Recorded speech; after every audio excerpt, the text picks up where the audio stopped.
नमस्कार, आप देख रहे हैं राष्ट्र प्रथम और मैं हूं जय शर्मा। कुकी कुंज में आपका स्वागत है। नजर करते हैं आज की कू पे। उज्बेकिस्तान में प्रधानमंत्री नरेंद्र मोदी का स्वागत किया गया। संघाई सहयोग संगठन की बैठक में हिस्सा लेने समरकंद पहुंचे प्रधानमंत्री नरेंद्र मोदी का उज्बेकिस्तान के राष्ट्रपति शावकत मिर्जियोव ने गर्मजोशी के साथ स्वागत किया।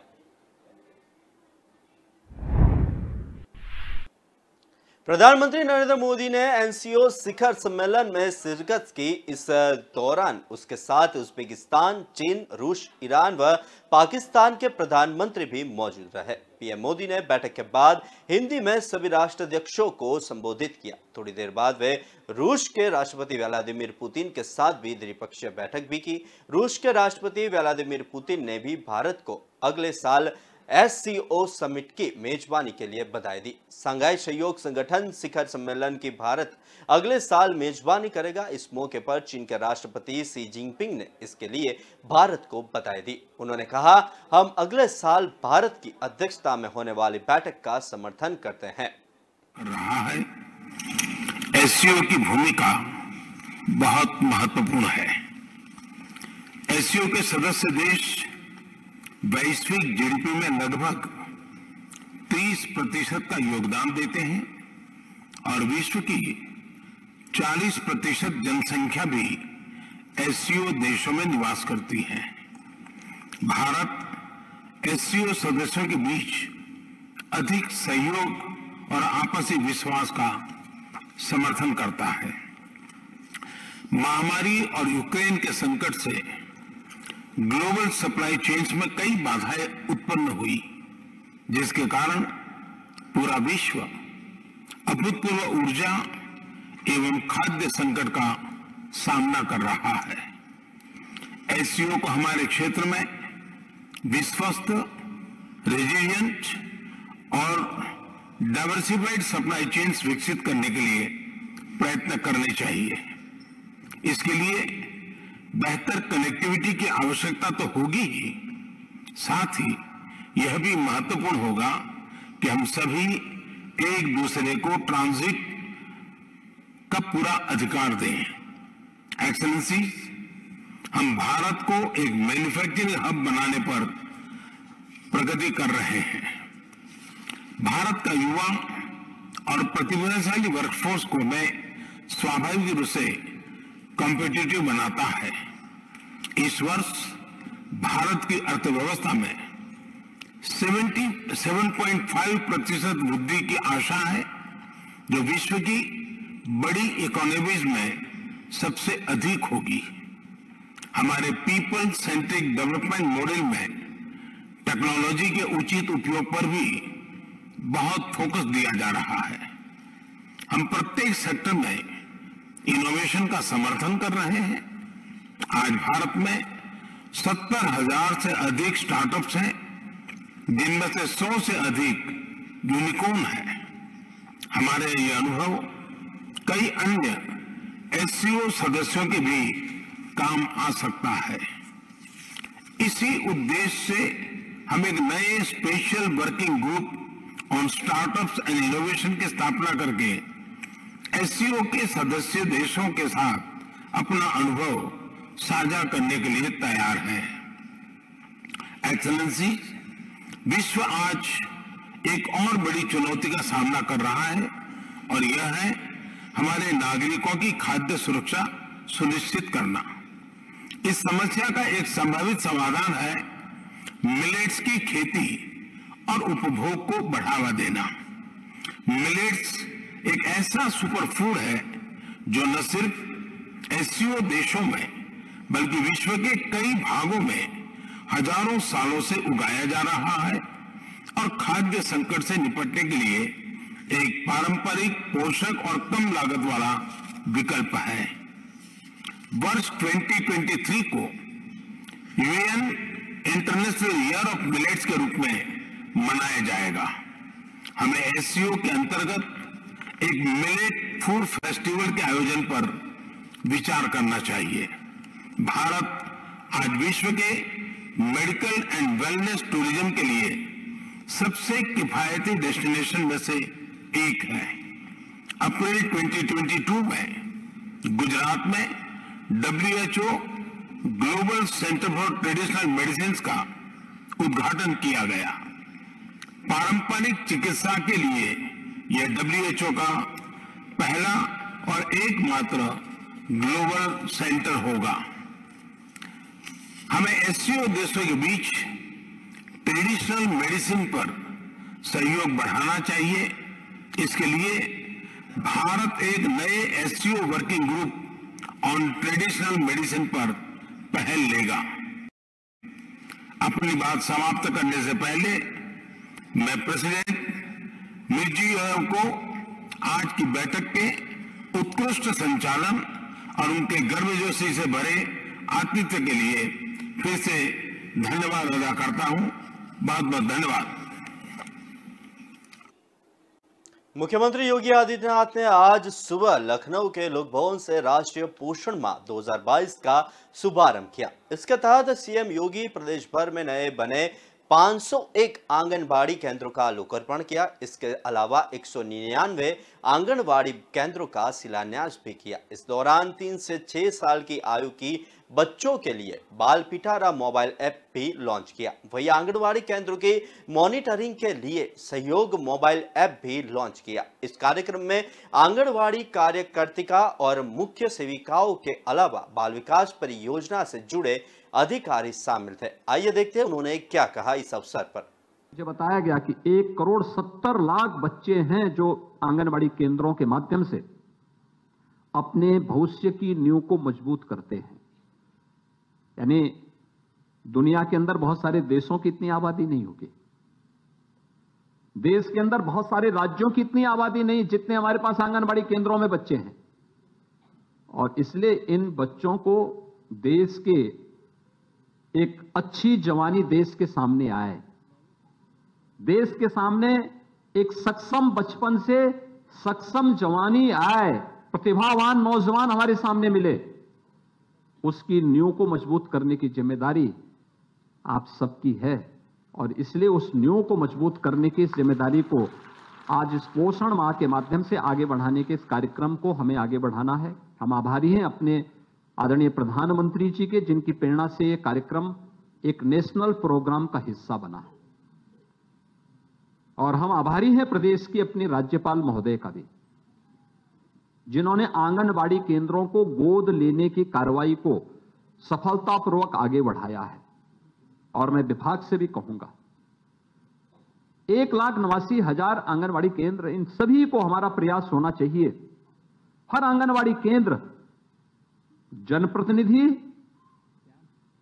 शासकीय अधिकारीगण, प्रशासन के अधिकारीगण, पुलिस के अधिकारियों को, शिक्षा विभाग के अधिकारियों को और समाज के सक्षम तबके को हम गोद दें और वहां की बुनियादी सुविधाओं को उसके साथ जोड़ करके बच्चों के लिए, वहां पर जो बच्चे आते हैं उन बच्चों के लिए जो अच्छे कार्यक्रम चल रहे हैं, मैंने देखा है उनके लिए खिलौने आते हैं, 24 प्रकार की वह आइटम उन बच्चों के लिए मिलती हैं जिनके माध्यम से उनका मनोरंजन भी होता है और ज्ञानवर्धन भी होता है। जब 2017 में मैं आया था, मुख्यमंत्री बना था, तो उस समय मेरे सामने सबसे बड़ी चुनौती थी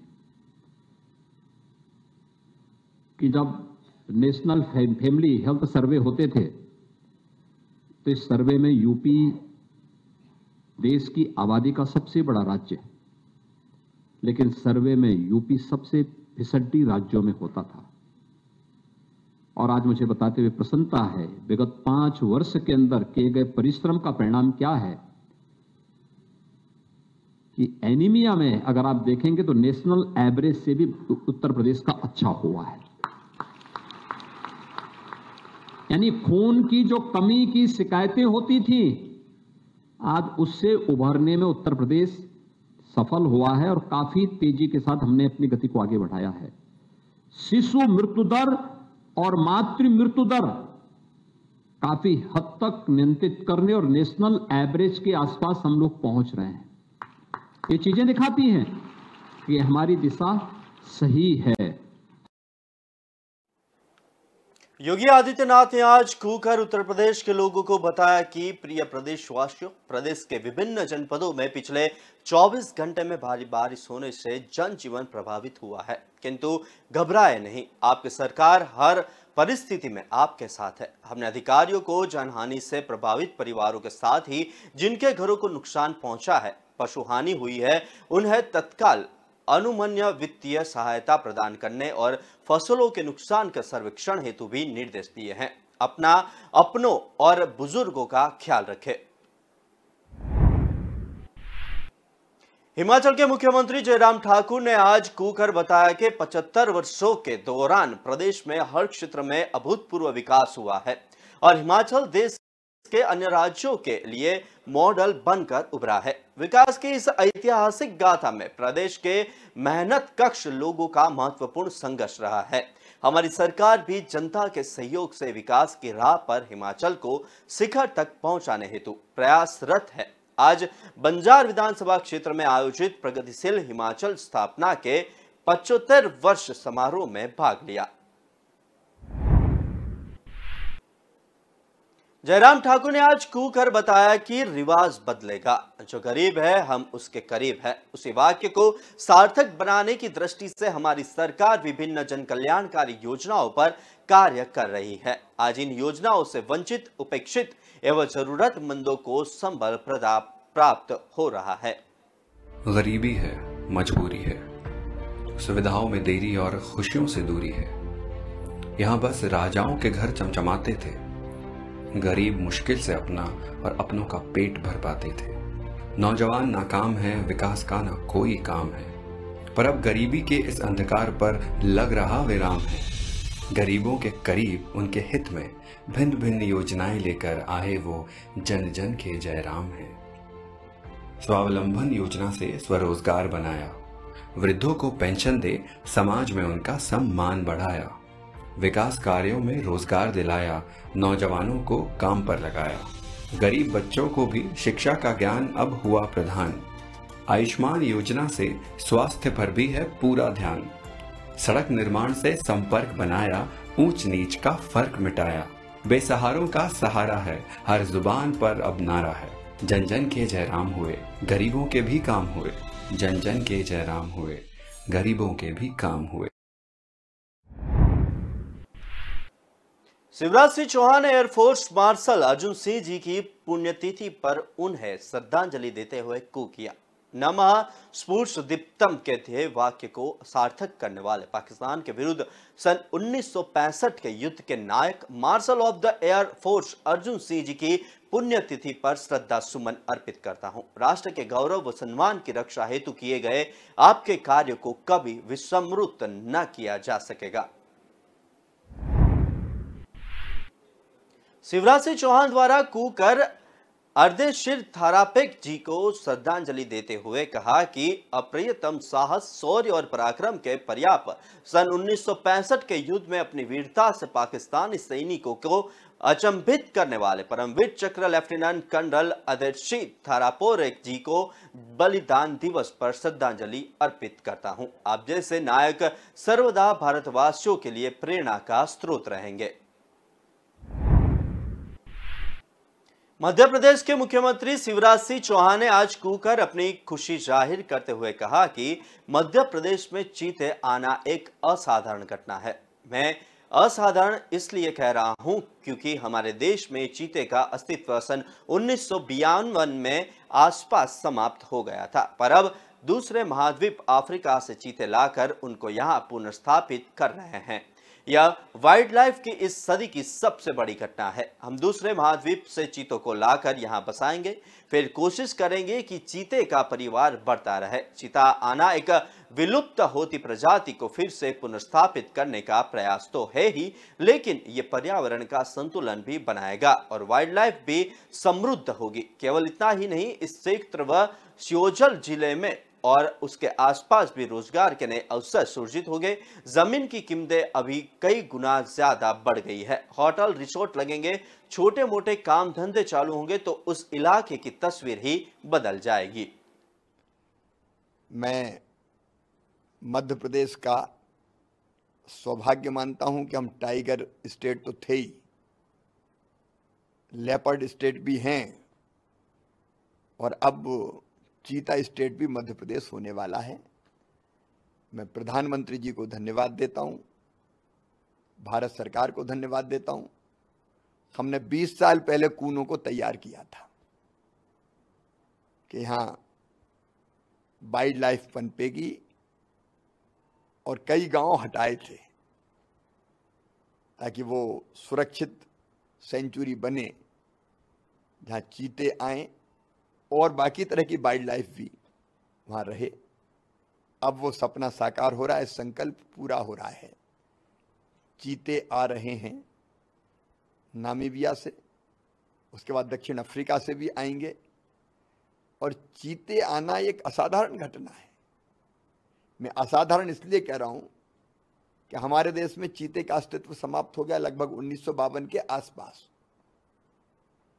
और अब दूसरे महाद्वीप से, अफ्रीका महाद्वीप से चीते लाके उनको यहां पुनर्स्थापित कर रहे हैं। और शायद ये अपने आप की वाइल्ड लाइफ की इस सदी की सबसे बड़ी घटना है कि दूसरे महाद्वीप से लाके चीतों को यहां हम बसाएंगे और फिर कोशिश करेंगे कि स्वाभाविक रूप से चीते का परिवार बढ़ता रहे। चीता आना एक विलुप्त होती हुई प्रजाति को फिर से पुनर्स्थापित करने का काम तो है ही, लेकिन ये पर्यावरण का संतुलन भी बनाएगा, वाइल्ड लाइफ समृद्ध होगी। और केवल इतना ही नहीं, उस क्षेत्र में, श्योपुर जिले में और उसके आसपास भी रोजगार के नए अवसर सृजित होंगे। चीते अभी पहुंचे नहीं हैं, लेकिन जमीन की कीमतें कई गुना ज्यादा बढ़ गई है। होटल, रिसोर्ट, गाड़ियां लगेंगी, छोटे मोटे काम धंधे चालू होंगे, तो उस इलाके की तो तस्वीर ही बदल जाएगी। तो सचमुच में एक अद्भुत घटना है ये, और मैं चीतों का मध्य प्रदेश की धरती पर स्वागत करता हूँ। पहली चीज, चीता सरवाइव करे, पहले तो चिंता इसकी करेंगे, क्योंकि अभी वो बाड़े में रहेंगे, फिर स्वाभाविक, क्योंकि यहाँ का मौसम उनके अनुकूल है, फिर उनको बड़े बाड़े में छोड़ा जाएगा। अभी तो पहले उनको शिकार कर पाएंगे कि नहीं कर पाएंगे, इसलिए उनको वैसे ही भोजन दिया जाएगा, और बाद में जब वो शिकार करने लगेंगे और अभ्यस्त हो जाएंगे तो बड़े बाड़े में छोड़ेंगे। तो अभी पहली प्राथमिकता वो सरवाइव करें, लेकिन इसके बाद निश्चित तौर पर टूरिज्म ढंग से बढ़े, उनको सुरक्षित रखते हुए, उसके लिए हर संभव प्रयत्न हम करेंगे। वक्त हुआ एक छोटे से ब्रेक का, लेते एक ब्रेक।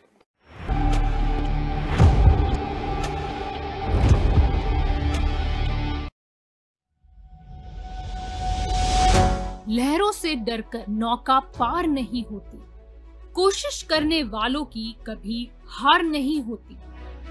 नन्ही चींटी जब दाना लेकर चलती है, चढ़ती दीवारों पर 100 बार फिसलती है। मन का विश्वास रगों में साहस भरता है, चढ़कर गिरना, गिरकर चढ़ना न अखरता है।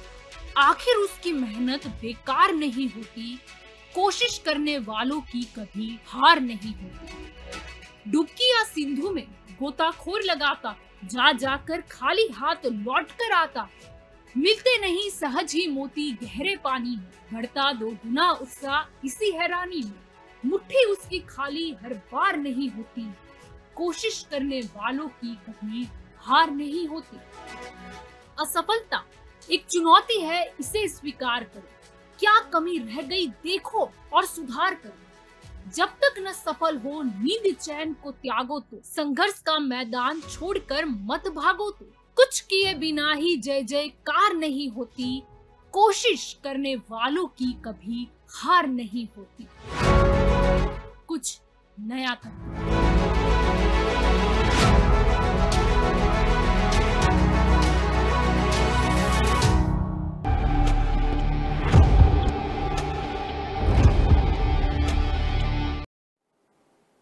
ब्रेक बाद नजर करते हैं आगे की कू पे। पीयूष गोयल द्वारा कू करते हुए पुष्कर सिंह धामी को उनके जन्मदिन की बधाई दी गई। उन्होंने कहा कि उत्तराखंड के मुख्यमंत्री पुष्कर सिंह धामी को जन्मदिन की हार्दिक शुभकामनाएं। देवभूमि को निरंतर ऊंचाइयों पर पहुंचाने के प्रति आपकी प्रतिबद्धता और समर्पण ने प्रदेश को नई गति प्रदान दी है। आप स्वस्थ रहे व दीर्घायु हो, ऐसी ईश्वर से कामना करता हूं। नितिन गडकरी द्वारा आज भारतीय शास्त्रीय संगीत की गौरव भारत रत्न MS सुब्बुलक्ष्मी जी के जयंती पर उन्हें विनम्र अभिवादन किया गया। बता दें कि श्रीमती मदुराई पश्टुमा भक्ति और सुब्बुलक्ष्मी कर्नाटक संगीत की मशहूर संगीतकार थी। वह भारत के सर्वोच्च नागरिक सम्मान भारत रत्न से सम्मानित होने वाली पहली संगीतकार थी। उन्होंने 1974 में रेमन मैग्सेस पुरस्कार प्राप्त करने वाली पहली भारतीय संगीतकार है, जिसमें सटीक शुद्धतावादी और दक्षिण भारत की कर्नाटक परंपरा में शास्त्रीय और अर्धशास्त्रीय गीतों के प्रमुख प्रतिपादक के रूप में श्रीमती MS सुब्बुलक्ष्मी को स्वीकार करते हैं। वे पहली भारतीय थी जिन्होंने सन 1966 में संयुक्त राष्ट्र महासभा में प्रदर्शन किया था। कू के माध्यम से दिल्ली गवर्नमेंट द्वारा जारी किए गए एक वीडियो में बताया गया कि यमुना में बाढ़ नियंत्रण के लिए वजीराबाद बैराज को अत्याधुनिक तरीके से किया जा रहा है अपग्रेड। आइए देखते हैं। मुख्यमंत्री दिल्ली सरकार यमुना नदी को स्वच्छ और निर्मल बनाने के साथ ही बाढ़ के हालातों से निपटने के लिए बेहद गंभीरता से फैसले ले रहे हैं। इसके लिए दिल्ली सरकार के निर्देश पर दिल्ली जल बोर्ड ने एक बड़ी योजना तैयार कर ली है, जिससे यमुना में बाढ़ के हालातों पर काबू पाया जा सकेगा। दिल्ली सरकार ने करीब 60 साल पहले यमुना में बनाए गए वजीराबाद के बैराज को अत्याधुनिक तकनीक के साथ अपग्रेड करने का प्लान बनाया है। इससे ग्राउंड वाटर लेवल को बढ़ाने, पानी की सप्लाई में बढ़ोतरी और बाढ़ नियंत्रण करने में बड़ी मदद मिल सकेगी। इस संबंध में दिल्ली जल बोर्ड बेहद तेजी से काम कर रहा है। बैराज में ऑटोमेटिक अलार्म सिस्टम होगा, जिससे कि किसी भी तरह के बाढ़ के खतरे से पहले ही अलार्म के द्वारा अलर्ट किया जा सकेगा। यमुना में जलस्तर बढ़ा तो बजेगा अलार्म, नहीं पैदा होंगे बाढ़ जैसे हालात। बैराज पर लगेंगे automatic system, ground water recharge system बनकर तैयार होगा। मॉनसून में लाखों क्यूसेक पानी बहने से रोका जा सकेगा। वाटर ट्रीटमेंट प्लांट में पानी भेजना होगा और भी आसान। आसपास के क्षेत्रों में बाढ़ को रोकने के लिए ये एक क्रांतिकारी कदम साबित होगा, जिससे बाढ़ के समय जान माल की क्षति की संभावना ना के बराबर रह जाएगी। दिल्ली की जनता मुख्यमंत्री दिल्ली सरकार और जल बोर्ड के इस फैसले को बेहद सराहनीय कदम बता रही है। इस नए बैराज के द्वारा गैर मानसून सीजन में अधिक से अधिक पानी का भंडारण किया जा सकेगा, जिससे शहर के भूजल स्तर को और बढ़ाने में मदद मिलेगी। राजस्थान के मुख्यमंत्री अशोक गहलोत आज जयपुर चित्तौड़गढ़ के निम्बाहेड़ा के प्रवास पर थे, तभी उन्होंने राजीव गांधी ग्रामीण ओलंपिक खेल प्रतियोगिता में हिस्सा लिया। फिर वहीं जिला अस्पताल का शिलान्यास भी किया और दोपहर को वो भिलवाड़ा के मांडलगढ़ पहुंचे। वहां आयोजित हो रही ब्लॉक स्तरीय राजीव गांधी ग्रामीण ओलंपिक खेल प्रतियोगिताओं का जायजा लिया। मांडलगढ़ से करीबन दोपहर को वो बूंदी के नैनवा पहुंचे और वहां भी खेल प्रतियोगिताओं का अवलोकन किया।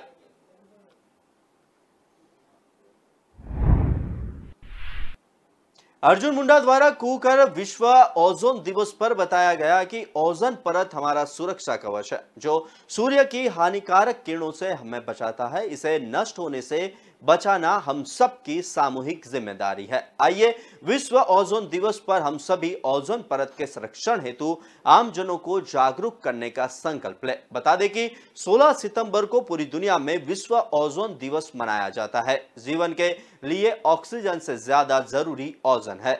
मुख्यतः इस दिवस का आयोजन करने की वजह यह है कि ओजोन परत के बारे में लोगों को जागरूक करने के साथ ही इसे बचाने के समाधान की ओर ध्यान एकत्रित करने के उद्देश्य से मनाया जाता है।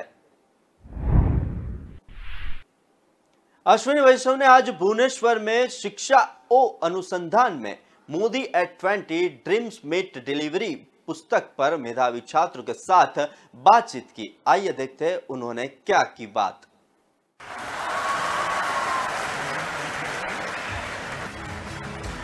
would you believe the train which is now being developed and manufactured in ICF Chennai, that train is among the best 5 trains in the entire world.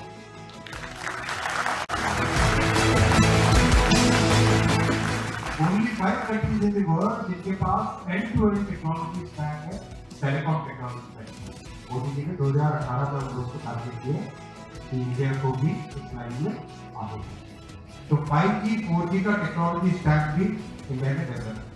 This is how the dreams meet reality. Uttar Pradesh के उप मुख्यमंत्री केशव प्रसाद मौर्य द्वारा cooker बताया कि द्वितीय विश्व युद्ध के नायक एवं 1965 के भारत पाकिस्तान युद्ध में पाकिस्तानी टैंकों को तहस नहस कर देने वाले भारतीय वायुसेना के मार्शल अर्जुन सिंह की पुण्यतिथि पर उन्हें विनम्र श्रद्धांजलि। आइए अब देखते हैं सदगुरु जग्गी वासुदेव का आज का सुविचार। आज जग्गी वासुदेव ने कहा है कि जब आप अपने बच्चों पर अधिकार जताते हैं तो आप उनकी दोस्ती खो देते हैं।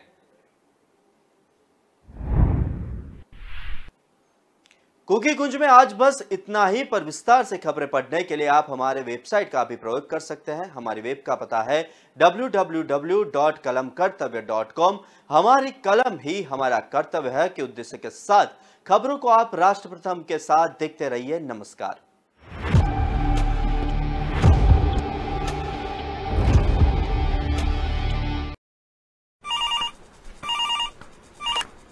हेलो, पुलिस कितनी बार